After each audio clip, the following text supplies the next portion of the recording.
The constitutional crisis of Sri Lanka goes for a very long time. Just now, the government is refusing to obey some of the orders of the Supreme Court, and therefore there is an open clash.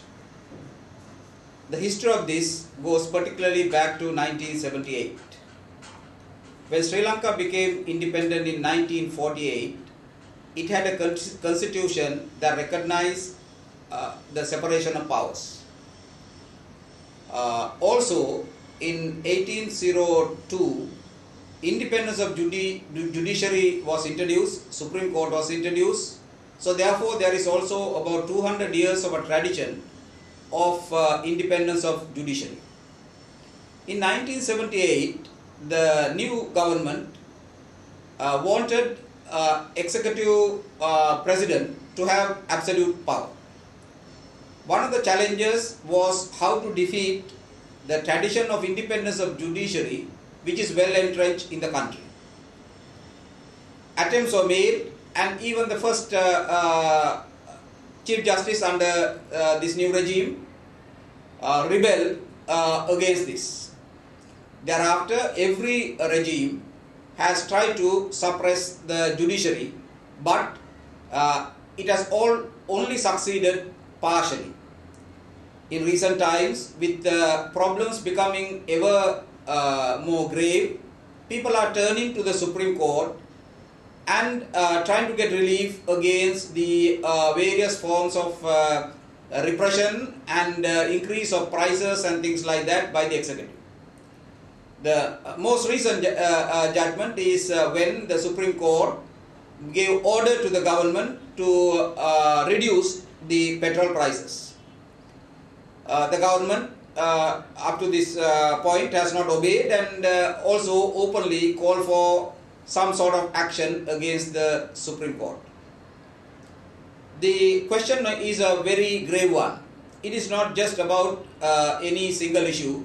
It is as to whether Sri Lanka will return to absolute executive control, which simply means a complete totalitarian regime with no recognition of separation of powers, or will it try to fight back in order to maintain the independence of judiciary and thereby also the rule of law. It's a very serious situation. Many of the institutions have collapsed in a very big way.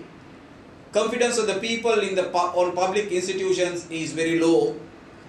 The allegations of corruption is everywhere. As a result, the government is virtually by executive decisions.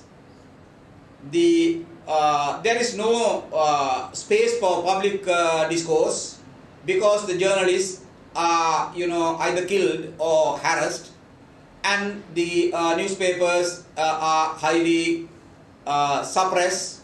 There is a very heavy form of self-censorship imposed on both the print media as well as the electronic media. Under these circumstances, the only avenue that people have is to resort to the judiciary, and they are doing it. The issue is not merely a matter between judiciary and the executive, the government, but it is the major political issue in the country. The understanding of this whole issue will also shed lights on other issues, such as the prolonged ethnic crisis, the so-called struggle of the LTTE and the struggle against it, which is claiming heavy amount of life, but nothing can be solved in a situation where the constitution itself is in serious crisis. Therefore, all concerned persons in Sri Lanka is also drawing the attention of the world to look at this broader issue in order to help the promotion and protection of human rights of the people. It is not possible to protect the rights against torture, extrajudicial killings, disappearances, which are all too common, and freedom of expression, and also freedom of assembly, and the right to have fair elections, without first resolving the constitutional crisis which is bedeviling the country.